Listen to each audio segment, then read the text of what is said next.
The show in the gallery is called In the End We Are All Alone, and as my work has a lot to do with existentialism, I think it works very well with that title.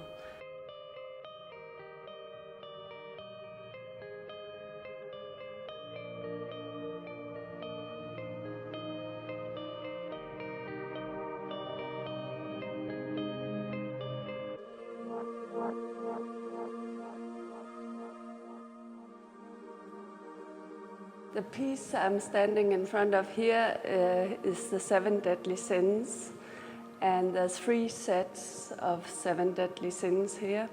And as I worked with the 7 Deadly Sins, I decided there are definitely more than 7 sins in our lives. So I made 1 extra to each of the set representing all the other sins that exist in the world. And then each one of us can decide which one we believe it is.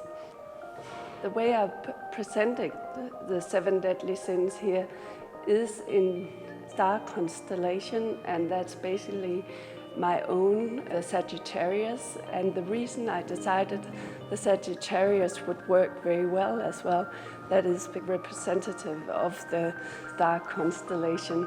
And basically that's half man, half human, and because of that it interacts very well with the deadly sins.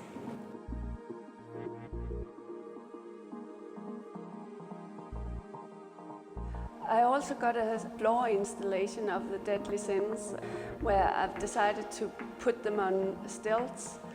Shrunken heads kind of are a very good symbol of some of our deadly sins. The Shure tribe in Peru had some issues when the Spanish came over from Europe, and they wanted to buy some of these shrunken heads as souvenirs. Several of our human deadly sins are represented in that situation, and that's why I thought it was a good representation to do it on the stilts like that. The conflict I'm also symbolizing with the fallen rose leaves on the floor that is kind of pulling us apart between our human and our animal side in us.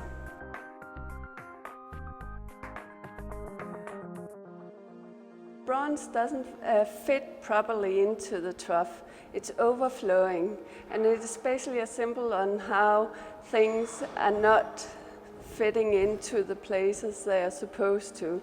And you're not quite sure if it's moving out of the trough or moving into the trough, and that kind of dialogue I think is quite interesting.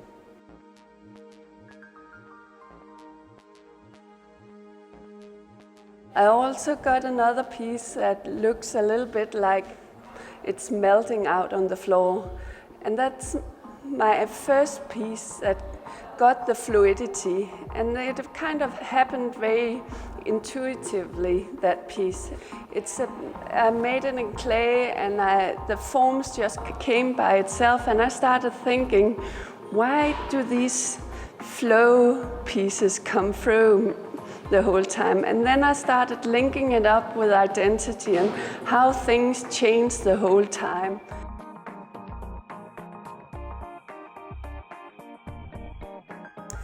I also made a piece called The Chain of Being. 3 old women that are representing the past, the present, and the future.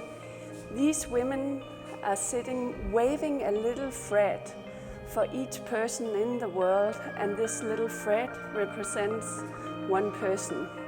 A lot of cultures always have the stars and the moon and the earth is moving around by how rope are impacting that.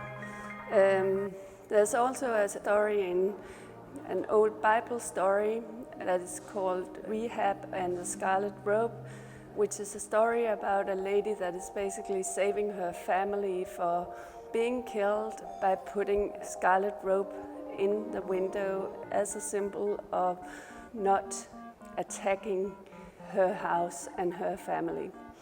Basically, the rope got a lot of references all over the world, but for me it's the story of the Norns that I find very interesting because it's so well connected with the existentialistic thoughts from the Nordic region. The rope is going through fluid bronze chain, which have this reference to the chain of being. If you go up the chain, you go towards the gods. If you go down the chain, you go towards the animals. And you can move up and down the chain depending on where and how you feel about your life.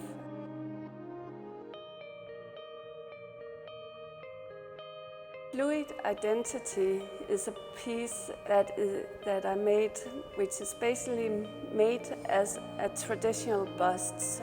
But then I started building layers on top of the head, and so one layer flowing together with the next. In the end, you have a very fluid identity in front of you. When you stand in front of fluid identity, you will see your own reflection 12, 15 times and 12, 15 different kind of ways. And I would like to have that interaction because we all got different identities, we all got different times in our life, and we kind of have to confront these. I put it on a big solid oak plinth, and that is symbolizing our connection with the natural world, but also a symbol of time. So how things change and flow together over time.